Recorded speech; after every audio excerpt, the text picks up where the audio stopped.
everybody, it's Tuesday, April 8th, 2025. Welcome to the NFL Fantasy Football Pod. We're still recovering from our weekend at Big Dean's. It's me, your man, MG Marcus Grant, joined by Michael F. Florio and Laquan Jones. Yeah, fellas, we actually got to see each other in the wild this weekend, sort of. Pretty weird. Yeah. Who are you? Yeah, exactly. I know for you guys listening, and look, I know there are people out there who listen to the show and you guys do pods and you have your podcast partners that you probably don't live near. For a lot of you, we do this show and we don't actually see each other in person very often. We're recording all this from home. Laquan, you brought your kids out to my son's birthday party about a week and a half ago, which thanks for that. You're a lot taller. Did you get taller? It was funny because the party was a week and a half ago. And I realized when I got there, that was the first time I'd seen you in person since before Christmas. Right? Yes. A whole different calendar year. Oh my God. Wow. I hadn't seen you in person in real life since 2024. Florio, we saw each other over the weekend. We broke beers and had burgers with our pal, Mike Fiella. And I don't know, it was the first time I'd seen you in real life in maybe a month. Something like that? Did we see each other in March for free agency or anything like that? I'm not even sure. Yeah, I don't even know. It might be January or February, it really might which is crazy. We need to change that. It can't happen again. We should probably, see each other IRL, especially because we don't, theoretically live that far from one another. But, Hey, listeners, we are all actually friends off of the show, too. In real life. Yes. That's why all this kind of works. People ask me that a lot. I don't know if you guys get it. They're like, do you guys actually hang out when you're not talking fake football? I'm like, yeah. Yeah, I mean, we try to, but obviously, I gave away the game right now. Yeah. We don't hang out that often. So, but we did get together and it was fun. It was a good time for sure. We do have a lot to talk about because we are still doing our draft preview positionally. This week, we decided to make running backs into 2 shows. We decided to make wide receivers into 2 shows. So today and Thursday, we will be talking about running backs. Fun guest on Thursday. We'll be talking with JJ Zacharyson, kind of getting some of his takes on this running back class. Yes, we'll do some at a time that is convenient for East Coast dads. So he will hopefully still be awake when we talk to him. So that'll be fun. And then next week, teasing ahead, we will do wide receivers on Tuesday and Thursday, and we are slated, I believe, next Tuesday to talk to Matt Harmon. He of Reception Perception, former alum of this very podcast, now doing his thing over at Yahoo as well. So we'll get his thoughts. Look, when it comes to talking wide receivers, I can't think of anybody else that I want to talk to about it. So we're going to get Harmon on next week to talk about that as well. Speaking of wide receivers as well, I got a whole lot of news here for y'all. Tomorrow, we are releasing a special standalone episode of this show where we had a chance to talk to Adam Thielen. And you may have seen the clip floating around on X, Twitter, of us chatting with Adam Thielen. We had a great conversation. We talked to him for about 20 minutes about everything from the Panthers and the expectations for Bryce Young. We got his thoughts on Severance as well. So I guess that's an early spoiler alert if you have not finished. He's on my team. If you have not finished season 2 of Severance, just a spoiler alert. We talked to Adam Thielen about it at the end of the interview, but a lot of fun. We were really glad to get him on the show to talk to him and get his thoughts there. But let's dive in because there are a couple of news headlines, news-ish headlines that are worth talking about. The first one, in New York with the New York Jetropolitans, there is talk from head coach Aaron Glenn that they want a 3-headed running back attack for the Jets offense. And Florio, I can't think of another phrase in the fantasy lexicon that makes your stomach turn more than a 3-headed backfield. We have reached the point, I think, that we can sort of navigate 2-man backfields. You can sort of figure out what the role is going to be for each guy. If it's a 3-headed backfield for the Jets, if they're really doing this, I mean, I guess we're still drafting Breece Hall, but how far down does he fall? I think he falls like when we did our mocks each month, he has been a round 1 pick each time. And I keep being like, I don't get it. Like, I don't see him still as a first round pick. I think second round or even third round now with this new report coming out feels a lot more appropriate. You're getting a little bit less price for the risk now that is being added there, but I don't know. This all comes from one reporter who sat down with Aaron Glenn. Look, I'm not saying they're lying or anything, but it's early April. Like I think that, and when this interview happened was probably March. Like I think that is important to remember in the grand scheme of things. It's easy today to say we want 3 running backs involved, but if they're still saying this late August after training camp and everything, my tune would be very different. But for right now, I do feel like Breece Hall should not be a first-round pick. He should slide a little bit. And the other thing with this report is it was written by Rich Simonini from ESPN, and he has a line in there that's like, wonder if the Jets would trade Breece Hall and draft Ashton Genty, and the internet was like, that's what the Jets are doing, and like they ran wild with it, and it's like, nah, he was just speculating. So I think that rumor is what caught fire, and it shouldn't be. It should be the fact that they're talking about wanting to use 3 running backs, and he comes from a team that very successfully used 2. 3 is a lot harder, though, like you said, Marcus, to navigate. Well, one, yes, they used 2 very effectively in Detroit, but also look at who those 2 were, right? It was David Montgomery, who, while Montgomery has never been flashy, he's never been like a big time splash guy. He's consistently productive throughout his career, whether it was in Chicago or Detroit. And then they go out and they draft Jahmyr Gibbs, who is a big play threat, kind of a home run waiting to happen, a guy who can get you chunk plays. So like those were the 2. So then I guess that begs the question, Laquan. All right, we're drafting Breece Hall, right? We're expecting him to be the front line there. After that, is it Braylon Allen or is it Isaiah Davis you're putting your chip on?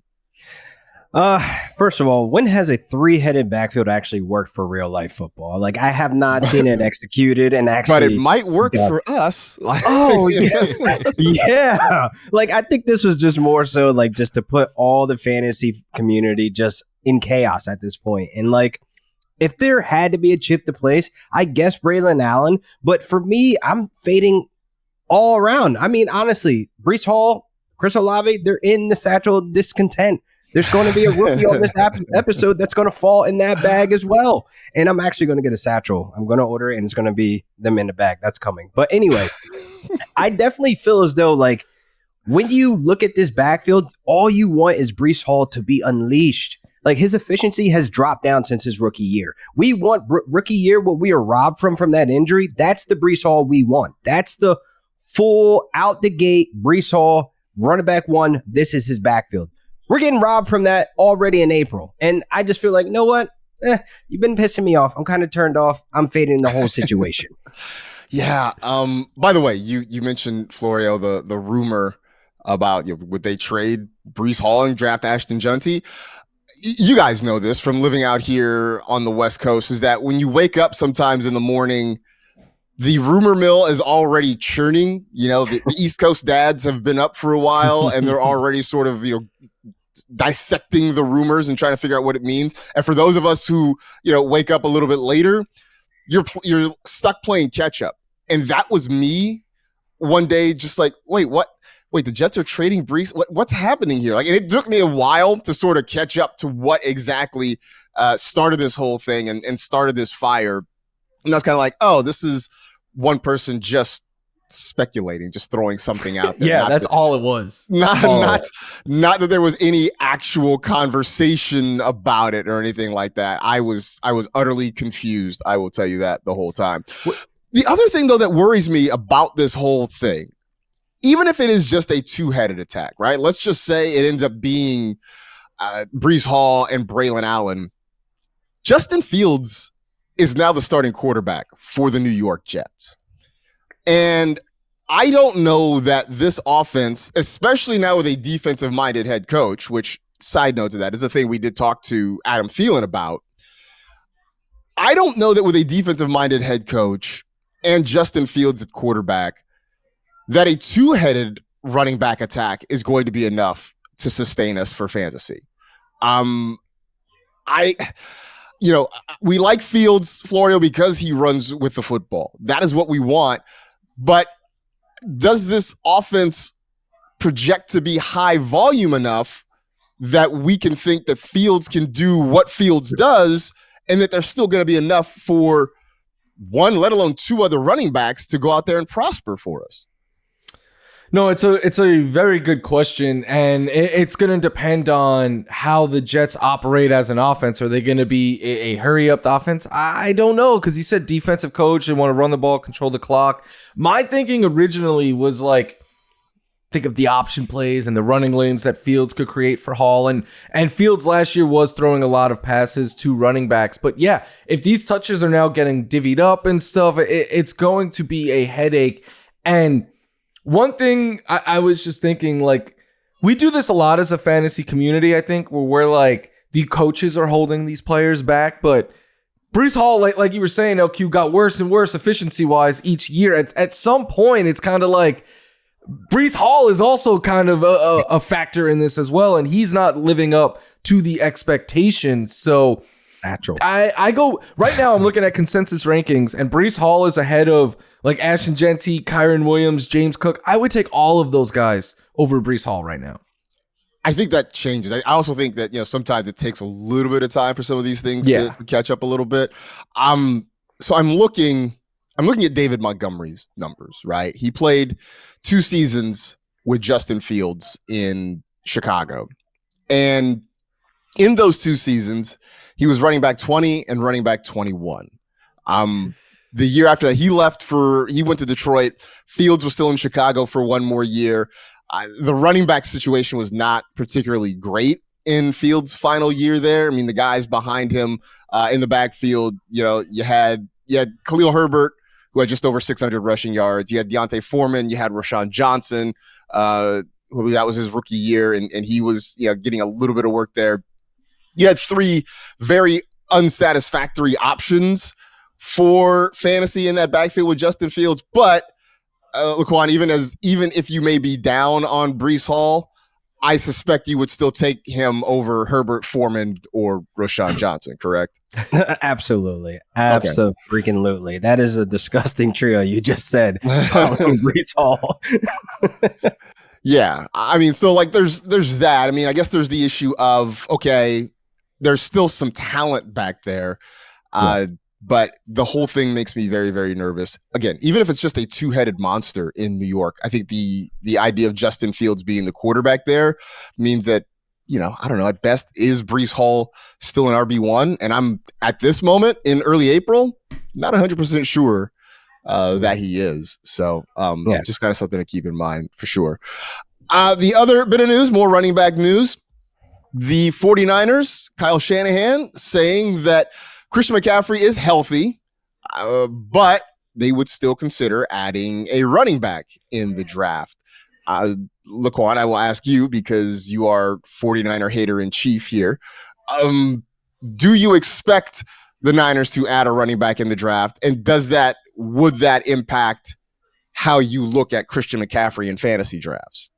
I wouldn't look at him different, but they are 100% drafting a running back. It's kind of like him and McVay, Shanahan and McVay. Since the McVay era in 2017, they're drafting a running back. They want to have that room full of talent, and that's what Shanahan has displayed. That's how he was able to find like a Jordan Mason, and how he was able to step up when CMC went down. Like, they always want the next guy up. CMC is going to be healthy now in April when we talk about it, but it's not going to be a situation that's going to be 100% as the season goes on. I mean, he's getting up there in age. These injuries are starting to catch up to him. May see a slight dip in, opportunity for him, but he is still the RB1 of this Shanahan's offense. So I'm not going to be shying away from taking him in that second round, where he's kind of falling in that early second round, mid second round. I still would take him because it's still CMC. He could still catch the ball. He's still explosive. All these great things that we know about his game. It's just that you just have to have your expectations in order and stay ready so you don't have to get ready. When I go on this mic and say, draft the backup, draft Jordan Mason, how I was saying, listen, you have to go get the backup for CMC. And you do that with Isaac Guerrero or whoever they draft. Just have your stable ready for that backfield. It feels, Florio, like we are sort of with McCaffrey now where we were back in 2019, where there was a lot of like, I don't know, he's injury prone. Actually not even 2019, probably 2022, right? He had just missed a couple of seasons with some major injuries. And there was very much like, I don't know, should you do this? That was also the year he got traded midway through the season to San Francisco and then blossomed once again into this absolute fantasy monster. The difference now is that he's a little bit closer to 30 than he was, 3-4 years ago. Does that, Laquan talked about him dropping down into the second round. Does that make that second round draft price okay? And I guess how early are you willing to pull the trigger on him? Second round feels appropriate. I go back and forth because it's not just the fact that he's closer to 30.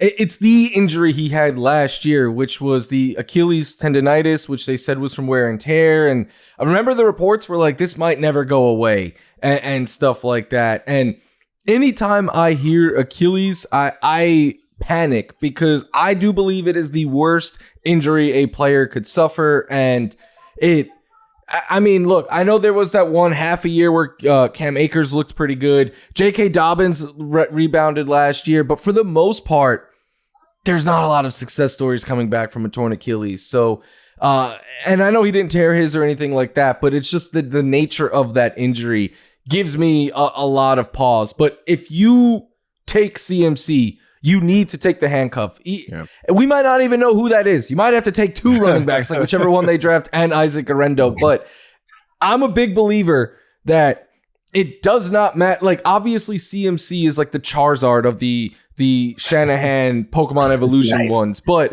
like, I don't care who it is. They are going to be productive in this Kyle Shanahan run system. We have seen 10 years of this going all the way back to his Alfred Morris days and stuff, that like whoever is going to be the lead running back in his offense is going to produce for fantasy.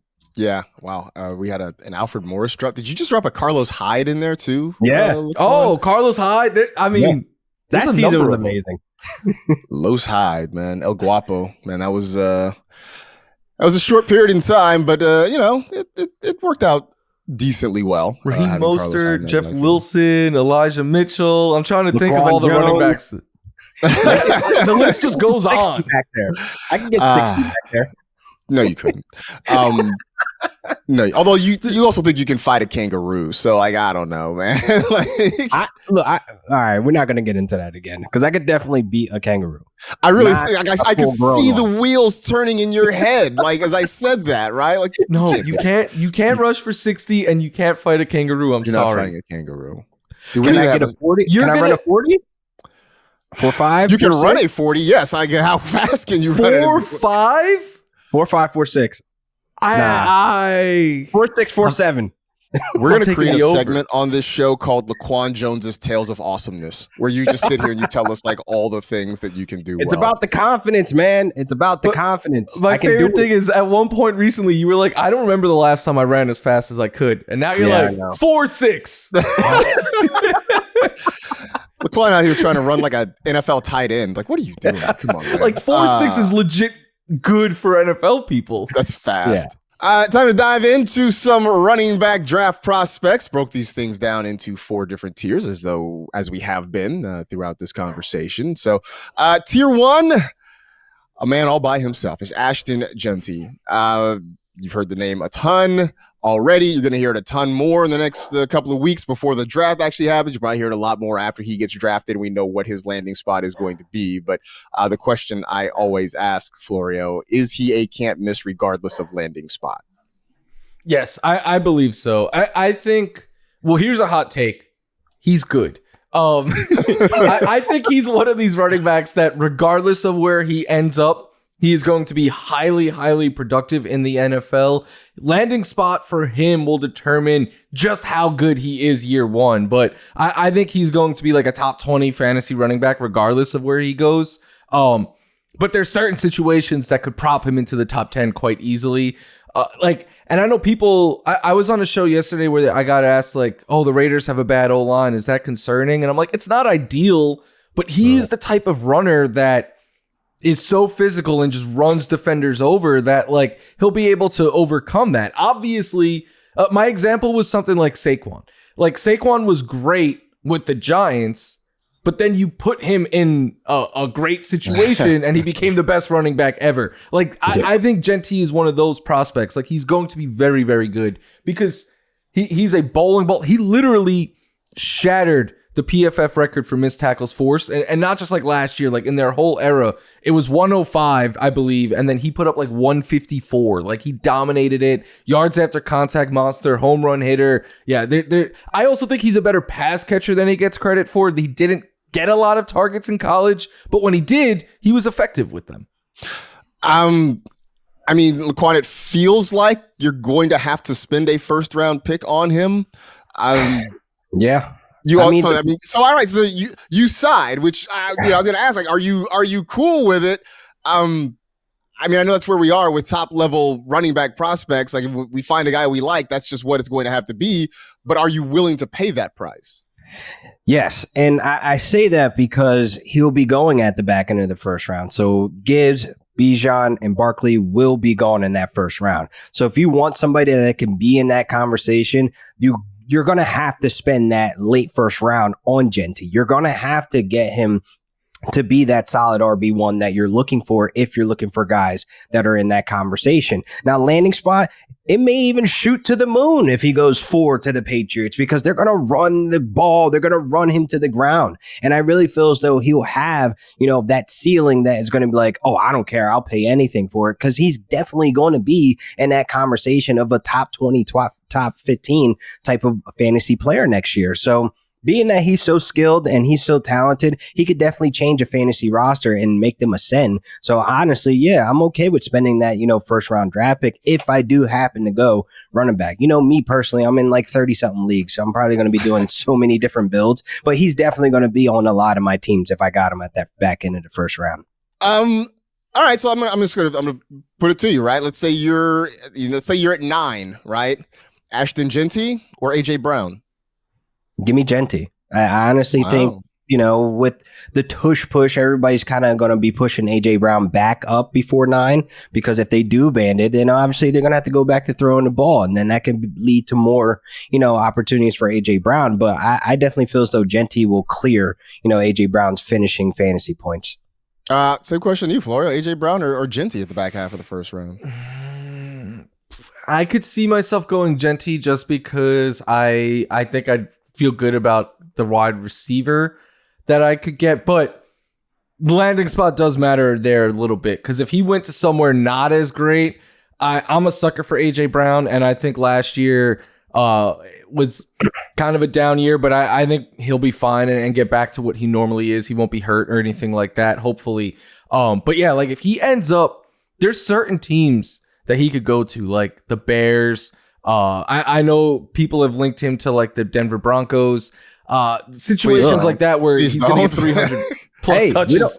We don't say Denver. I think if he goes to Denver, Sean Payton learns. Sean Payton knew when he had good running backs in the past, right? Like Mark Ingram, Alvin Kamara. I think there's no way you take Genty in the first round and you don't give him 300 touches in year one.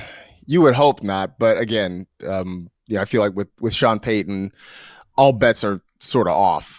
I will quit fantasy that year. I will be done playing the game of fantasy if he goes to Denver. Never ever playing again. I'm very curious sort of how this goes. I mean, I very much expect that he's going to be a guy you're going to have to spend up on. And again, if the landing price is right or landing place is right, then that number should. Okay, Laquan, could we see a scenario? Is there a spot he could go where suddenly we're talking about him in the top half of the first round, or is that too much?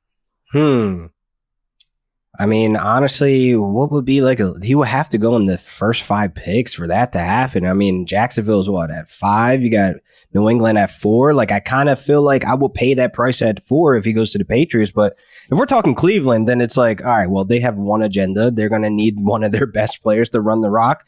They're probably going to give him 300 touches in his first year. And if you're going to have that on the table for me, then yeah, I'll take him around where Bijan or Gibbs are going. Put him on the Bears. I'm taking him top 5. Wow, really? Yikes! I with Ben Johnson, I think Caleb and those guys, like maybe. Well, first half of the first round is top 6, so yeah. Like the names I wrote down for like pros while watching him were like Marshawn Lynch and MJD and stuff like that, like elite options, guys who have that home run hitting ability and that freak physical you can't tackle him ability. Like I believe Genty is that talented. I think he is too. Yeah. I guess sight unseen, not knowing where he's going to get drafted. I'm still back half of the first round. Do you somehow think this he is a slipped. ceiling? Is this a ceiling of talent though? Like, is this it? Like, not saying it's bad, but like, do you see him getting even better at the next level in the NFL? Ooh, I think he can. I think there's still room to grow. I think there's still room for him to improve a little bit. I mean, as Florio mentioned, they didn't use him a lot as a pass catcher at Boise. If that's a thing that gets added to his repertoire in the NFL, then there's absolutely room for him to be even more productive, right? I mean, we know what he can do as a runner. If we learn that he can be a bit more of a pass catcher, then yeah, there's absolutely room for it to happen. Do you guys have any concerns with his style of play? That's the one thing the negative I've seen is like he is so physical that like it's going to take a toll. I mean, I guess so, but not enough. That's like a 5-year down the road problem. Yeah, that's not the deciding factor on if I'm taking him and where I'm taking him. Dynasties sell after year 3, if that's what we're talking. You know, in after Dynasty, year 3, he's the 101 in rookie drafts, right? Like no questions asked. Yeah. That's settled case law. Yeah, that's just done. If you're taking anybody else, you're just trying to be cool. Even that's in all a super flex, like you're not taking Cam Ward. Probably not. You're probably still taking Genty. Yeah, I think that's kind of just a done deal at this point. Yeah, I mean, look, to the point, if somebody's taking him that high, we're talking about him going in the top 6-7 picks of the NFL draft. Whoever gets him is going to load him up with touches. And so, there are injury concerns, I guess, but there are with literally every single player in the league. It's the potential for volume that we love, and that's what it would be. If he ends up in Dallas, he will be a top 5 pick. Yeah. Just because of the star on the helmet, I think. I don't like the O-line at all, but he'll get 300 touches. Talking to Isaiah Stanback with their offseason moves with, they bringing in coaches, O-line coach, one of the best O-lines is leaving my freaking mind right now, the name, but he's one of the best O-line coaches in college. So they're going to be building the trenches. And what he's telling me, Isaiah Stanback, he's saying that they're going to run the rock. So Florio, if he ends up there at 12 and Genty is there, that we might be in the conversations of like, all right, he might go in front of Gibbs. He might go in front of Bijan. Like that's how I would approach that if he ends up on the Dallas Cowboys. Connor, you would take him over those guys? Yeah. I mean, Gibbs already has that little question mark because like, all right, Ben Johnson's gone. Like, is this 1-2 punch? Like I would feel a lot better with them addressing the O-line, them bringing in guys, them bringing in coaches that can perfect this O-line and build the trenches. And Shadi already said it. He wants to run the rock. So if Genty goes there, you might have to put him ahead of a Gibbs and a Bijan. Ahead of a Gibbs and a I don't know if I'm doing that. I don't know if I'm doing that. You have to, because if that's what they're going to do. I don't have to do a damn thing. Absolutely. I do not. That's to me, spicy, Bijan feels like the safest of the three. Yeah. He feels the safest. But I would question it. I'd be like, oh my God. Yeah. I might pull the trigger on this. Maybe. Ahead of Bijan. This is gonna be a fun summer. And Jameer, I'm not ready to do that. I'm not. Call me scared. I don't care. I'm not ready to do that. Scared money don't make money. That's fine. You never go broke taking a profit either. So that's the whole thing. Genty's gonna be worth arguing about for another couple of months for sure. Move over to tier 2 though, right? Guys that are moving up draft boards, guys that are getting a lot of hype. 5 guys in this group, not the burger place. Omarion Hampton. Although I guess you have to have an NFL contract to consistently eat at 5 guys, so there's that part. Omarion Hampton, Travion Henderson, Caleb Johnson, Cam Scatterbu, Quinshawn Judkins. Look, Juan, Hampton is the one that I think is probably getting the most hype out of that group. I've even heard that he might be moving up in the first round potentially. Wow, yeah. All right, so you said wow. I mean, so then let's talk redraft here. Where are you comfortable drafting a guy like Hampton at this point? So he would have to land in a spot where he's getting fed because he's a workhorse. I mean, that's what he did in college. His last 2 seasons there, he kind of just got fed the rock. So you're hoping that the team understands that and stays on task to feed this monster, because honestly, he could honestly live in like that late second, third round, because like people will be a little hesitant after the Ashton Jeanty going off in the first round. So if he's living on that back end of the second, the third round, you're like, hey, I need an RB2. Why not get a guy that's being fed? But again, landing spot will matter. So it's like if he's moving up in the first round, and I'm looking at some of these teams, like where could he go? Like where could he live in that, in that back end, I would say after the 12 picks. So it's like he would have to be in a situation where he's getting fed, because that's exactly what he can do. He can handle that workload. Looking at the most recent mock draft we did, which was just after free agency, he was the last pick in the third round. He went at 312. I'm comfortable with that. He went ahead. I'm looking at the running backs he went ahead of. Kenneth Walker. Actually, went ahead. So he went ahead of Joe Mixon, Travis Etienne, Kenneth Walker. Those are the next three running backs to go after that Omari feels and right Hampton. to me. And that feels perfect right there. And that's without even knowing where he's landing. So like I feel away because I'm a huge Joe Mixon fan. So there's like I might go back with Joe Mix, but Omari Hampton, he's something special, man. Like he can catch the ball out of the backfield, he could bulldoze you, and he could make you break your ankles. So it's one of those things of like you want this prototype of a perfectly balanced running back, and that's exactly who he is. Does he though, Florio, land in a spot, right? Even if he's later in the first round, right? Does he land in a spot where he walks into a huge number of touches? It just seems like even as much as teams seem to love him, he's going to go to a spot where he's probably going to have somebody that he's sharing touches with. It all depends. I feel like if you're a team taking him in the first round, you clearly have a need at running back. If he was to fall to say like day 2, then that becomes a lot more concerning, because then teams are a lot more like, hey, it's not a round 1 pick and everything. And we've seen a lot of teams, like that's what happened to like Javonte Williams in year 1. And even Jonathan Taylor fell to round 2, which was wild. But like, if you're taking this kid in round 1, especially if some mocks have him going like in the first half of round 1, I feel like that if you're using that high of a pick, you're not taking a luxury pick there, right? Like, unless it's the Detroit Lions who love to take luxury picks. But for the most part, at that point, you're drafting for need still. So if he goes there, I feel like he would get fall to a spot that has a lot of touches. And while I do think he is the second best running back at handling that amount of volume and stuff, I think there's a running back that I like more than him. Whoa. All right. Well, just put it out there. Who are we talking about?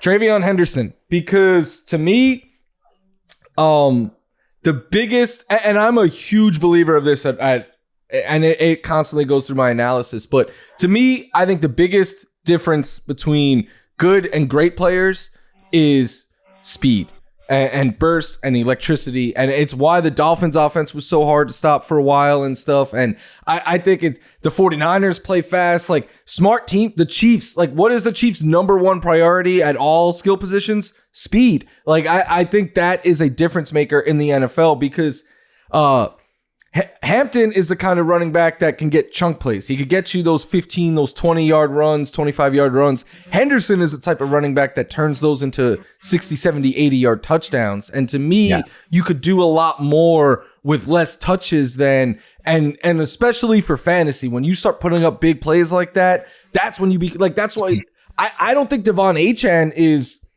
a top 5 running back in the prototypical sense, but for fantasy, he is amazing because of all those big plays. And I think Henderson has that in his bag more than Hampton does. I would say for me, the biggest difference between Hampton and Henderson is more of a make you miss sort of guy, right? Mm-hmm. I think Hampton is going to be kind of a guy that tries to run through you. He's more of a physical sort of back. I don't know that he's got the sort of lateral ability that you see out of Travion Henderson. I think both of them are very good. I think that's just kind of the difference in their games. And so I think that sort of Also, impacts what offense they work in too. Also, Henderson's amazing in the passing game. He can run routes. Yeah. Like he could really go out there and cut it up and get open and create these mismatches for these linebackers. So he's going to be a nightmare. I mean, defensive coordinators are going to be pissed off. They got to face him every Sunday. But it's one of those things that I hope he lands in a spot that understands, like, all right, you're going to be here to be the Gibbs of some type. That's why I want him to go to Chicago so he can get that 1-2 punch to serve with DeAndre Swift, because Swift has just been, his efficiency has just been down as well. I mean, it was under 4 yards this past season. So he obviously needs help. That offensive line is getting built through the trenches. If you pull him back like a slingshot, Henderson's going to the house, because like you guys were saying, he can make you miss at any time. Like this guy's tap dancing at the line of scrimmage and you're like, get him. And they can't because he's so fast and he's just clearing so many yards. So it's like one of those things you hope he lands to a place that understands the assignment and what he's able to do to bring to that team.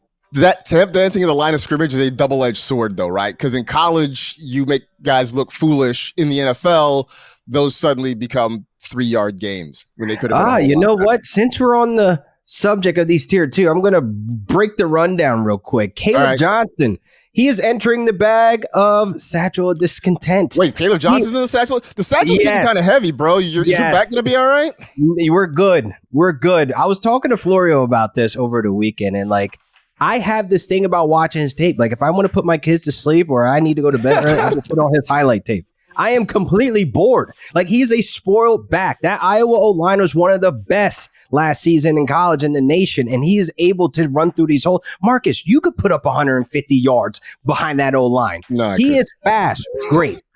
Yes, you can. This is not Marcus's Tales of Awesomeness. That's not what we're doing.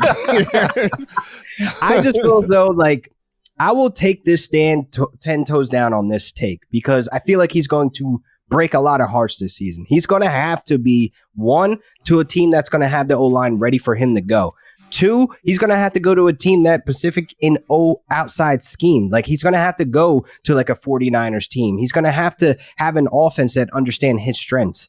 He's not a guy that's going to be out there breaking a bunch of tackles, even though PFF has him breaking a bunch of missed tackles. It's because he's running so fast and he just kind of bounces off people and he falls to the ground. I don't look at that as something as one of these top tier running backs. I'm done. I'll stand on it. It is what it is.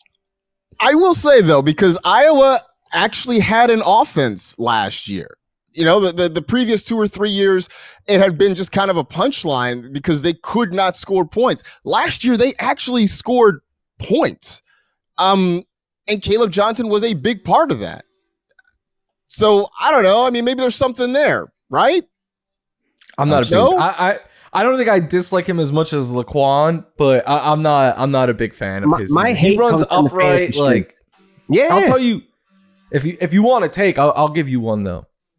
I think Cam Scatterbo is going to be the second best fantasy running back. I was waiting for us to get to him because he's second best fantasy outside of Genty. I think he's going to have the best fantasy career. He's my favorite, non-Ashton Genty division is Cam Scatterbo.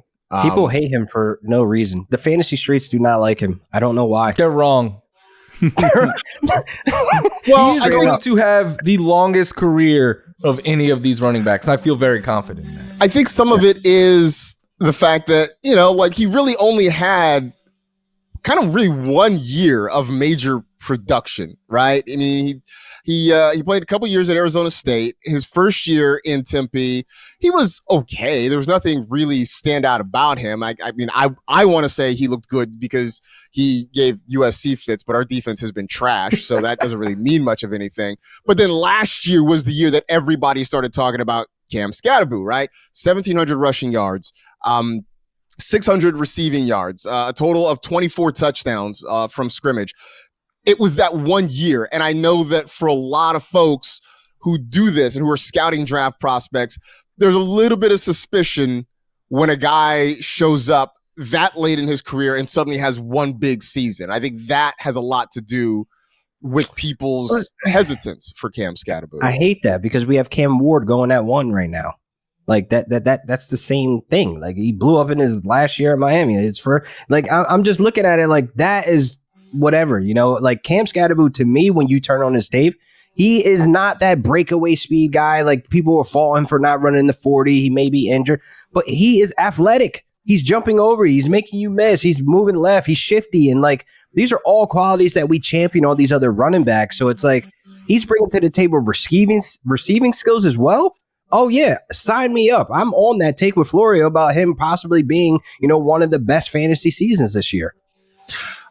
What I love about Cam Scatterbo is his willingness to go out and improve his game to get him to where he is now. They've told the story about when he first got to Arizona State, and he was okay and he was willing to do a lot of things, but the coaches pulled him aside and said, look, you're not NFL good, and told him the things he had to go work on to become NFL good, right? A lot of it was sort of improving strength, working on his route running, getting better hands and that sort of thing. Now he's not going to be a breakaway speed guy, right? He's just not that guy. I mean, when I first talked about him, I think I mentioned Austin Eckler as a potential comparison sort of for Scatterbo. I'm looking here at Lance Zierlein's comp for him, calling him Jalen Warren. So I think that's sort of what we are looking at for a Scatterbo, but I do think he's going to be that guy that people are going to look at, and certainly in dynasty drafts, I think, I'm not going to say he falls,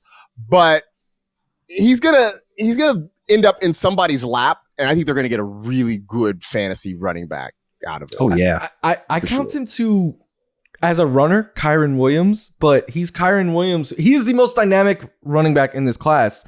And I got asked yesterday, what running back room would he fit in? And I was like, there's 32 that come to mind because he is so dynamic and you could use him in so many different ways. And look, Ashton Genty shattered the PFF missed tackles force record last year, but Cam Scatterbo tied what the previous record was. Like, I feel like that gets no love because Genty was so good at what he did.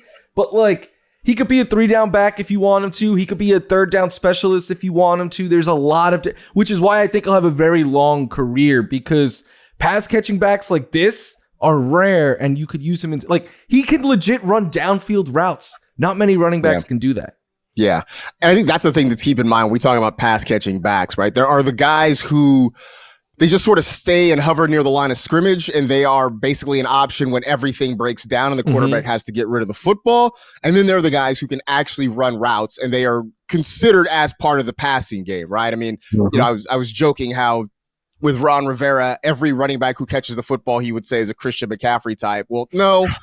Because McCaffrey, you can actually run legitimate routes for it. You can scheme up things in the passing game. Jahmyr Gibbs, you can scheme up things in the passing game versus, like say Najee Harris in his first year, who's basically the emergency. He used the break glass in case of emergency for when Ben Roethlisberger found himself in trouble. There's a difference. I always write, are you a pass catching like running back, or are you a running back who can catch the ball if it gets thrown at you? Like, no, I think that's good. I do think that's good. That's great. Scatterbo, by the way, in our last mock draft, was the second player off the board in the 10th round. He went 3 picks ahead of Brian Robinson.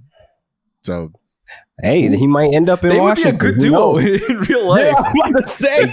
So they just move on from. But I think they're still sort of committed to Austin Eckler, right? One more so year. Yeah, that's my boy too. I'll never quit Eckler. I mean, because he's one of us, for sure. Trying to look at anybody else in this second tier. I mean, I think we kind of hit everybody. Quinshon Judkins. Any feeling strongly one way or another about Judkins in this draft, Laquan? He's like more of he's explosive, but he's more of a power runner. Like he's looking for that contact. And I love that in some running backs, but I'm not quite sure if he will prevail like behind an O-line that still needs work because he's going to be running into their backs. That's going to be one of the issues. Like I think Henderson was more better at bouncing outside and avoiding a lot of those contact things, but Quinshon, he's strong. He's a power back. So I think, if he has like the smaller size of that second level of the linebackers, he'll probably go through them and break away. But it's more of those things like his vision needs a little bit more work. Yeah. I'm very curious sort of how those two shake out, right? Because we've seen plenty of times where you have two backs coming out of the same school and it feels like usually what happens is either one goes on and does great things and the other one ends up being sort of meh, or they're both sort of meh at the next level. And I don't, I'm trying to think of like a backfield where like both guys went on and Georgia, Sony Michel, Nick Chubb, and Todd Gurley. Yeah, except the Sony Michel thing was very short lived. I mean, ACLs took all of them And apart, all right? three of them came out with like knee issues. Like that was Yeah. And Nick Chubb ended up being lasting the longest out of all of them, you know? So, Although he I'll got take the Prime worst Gurley injury. over anyone, and I know Yeah. LQ agrees. yeah. I mean, I think in terms of pure talent, yes, the Gurley was that dude, just The the god. knee issues. Diving into tiers 3 and 4 as we talk about running backs, getting ready for the NFL draft coming up. Tier 3, guys that you think could make a year one impact. A handful of names here: R.J. Harvey, Dylan Sampson, Devin Neal, Damian Martinez, Trevor Etienne, DJ Giddens, Jordan James, and Bayshell Tootin, who I think has the most fun name to say out of this entire group. Tooting that rock. Rootin' Tootin', all that. Florio, any of these names that immediately sort of stand out to you as guys that, maybe are worth an end of draft dart throw? Look, there's a lot of talent in these names that we're getting to the point though where landing spot is going to determine a whole lot. But I like the Jays. I like RJ Harvey the most of this group. Yeah.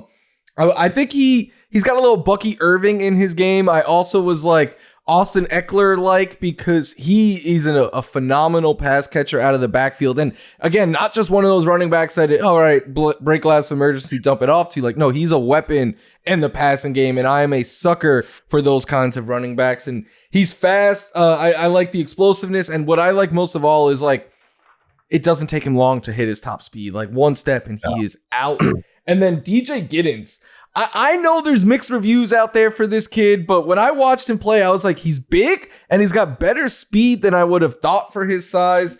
Good hands out of the backfield, good cutter. I know sometimes not everything is perfect in his game and he could run upright, he could get tripped up at times, but I wrote DeMarco Murray while watching him, and maybe that is like the utmost high-end ceiling for him, and it's probably because of his running style, but I liked him while I was watching him. Anybody here that you have taken a shine to, Laquan?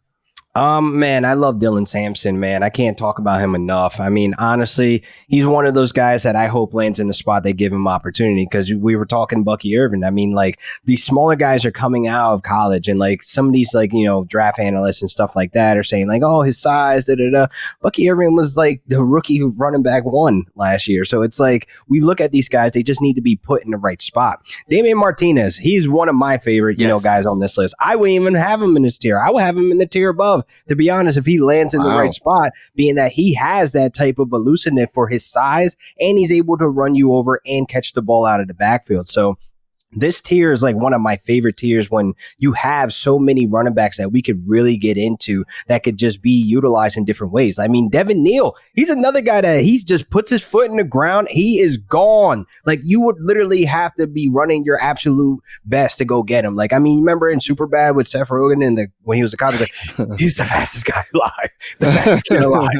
Like, that's really what you're watching on tape once he gets that breakaway speed. And like, he's also another guy that can run routes. He wasn't utilized much in the passing game, but it's just untapped potential there with a lot of these guys in these passing games in this tier alone. I would say that I just had this feeling about Trevor Etienne, right? He's a different sort of player than his brother Travis, obviously, but I think when we talk about landing spot and usage and that sort of thing, I think he's a guy who sets himself up well to find himself like in a third down pass catching role, right? Because I think that's where he sort of excels. If you can get him in space, allow him to use his acceleration and use his elusiveness, I think that sort of works. And we live in a PPR world now, right? And so I think when you talk about some of these other running backs and asking them to do work on the ground, I think it's going to be a little bit harder for them to have to have a representative level of production that we're going to be interested in. Whereas if you have a guy who, say what you want about full point PPR or even half point PPR, you're still getting that scoring just by him catching the football, and anything he does after that ends up sort of being gravy. So I have a feeling that, again, all these guys are very landing spot dependent, but with a coach who really does want to use his pass catching prowess, I think there's an avenue for him to go out and be kind of productive There's guys like Jordan James on this list from Oregon. Like, he is one of those guys that you want to get utilized more in the passing game, but he just hasn't. Like, he hasn't had that potential. So unfortunately, you can't go into redraft and draft, and you can't even go in some of these dynasty leagues with 4 rounds and put your chip on him, because he might just land in a backfield that's just going to be just another guy in the backfield. Like, he's a great runner. A guy, he tied 2023 with Bucky Irvin with 11 touchdowns. So he's like one of those guys that has a nose for the red zone. So he might end up having some type of role on a team for red zone duty, but that doesn't necessarily translate, to fantasy points consistently every single week. Yeah. Jordan James, I worry he's not the fastest guy. I think that's a concern. I know that was a big concern. I wrote down he punches above his weight class, because there's guys that he's running full speed at that he will just take them on and just go full head. And I'm like, geez, hold your head up. Like, your eyes are down, just going full speed into a linebacker. Jesus. That also that might feels not work like a in the thing. NFL. Yeah, because that feels like a thing you can get away with in college, and maybe not so much in the NFL. No. So that would be my concern. These linebackers are 6'8", 350. Like, yeah, that's just not good. It's just not gonna work. It's not gonna work the same when you're running up on Fred Warner. You know what I'm saying? Like, it's just not gonna happen that way. RIP your neck. Yeah, pretty much. not a guy who grew an accountant. Let's dive into tier 4 as we kind of get close to the end here. We got Jaden Blue, Kyle Monangai, Brashard Smith, LaQuint Allen, Ollie Gordon II, and Taj Brooks. Florio, any of these guys that you feel one sort of way about? We're at the point now where I try not to let myself have strong opinions on players, because this is so landing spot dependent. And even these guys, most of their landing spots they go to, they're going to have to compete to get that role. So I don't want myself to fall in love with the player here, and then they go to a situation where they're like the 4th running back on the depth chart, and I'm like, I still like this guy. But like I do, Jaden Blue, I saw some stuff I like with him. He's fast, he's a good runner. And I will say, I was watching Path to the Draft last night, and Bucky was talking up Kyle Monangai, and I'm like, look, if Bucky has you on his radar, you are officially on my radar as well. Hang on a sec. They are literally right in front of my garage. I heard it that time. I'm about to say we heard that one. Yeah, they're like literally right in front of the garage. Like, I saw them like clipping stuff, and I'm like, they're gonna totally wait until like 10:30 just to like start using the blower and stuff around here. So we got to 11. Yeah, it's true. So yeah, I could pick it up when you're ready though. Yeah, I can mute myself if you want to just pick it up. Okay.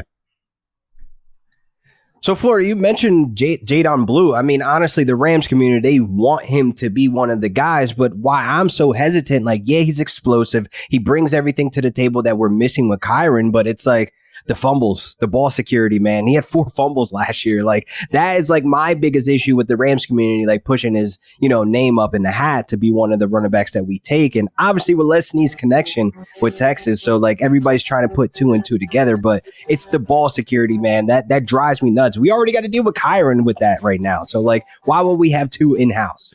Yeah. I mean, I think when you're talking about guys in this tier, right, who are a little bit lower, as look, there's a lot of landscaping going on in my neighborhood. They're just trying to make the field nice for everybody. That HOA, man.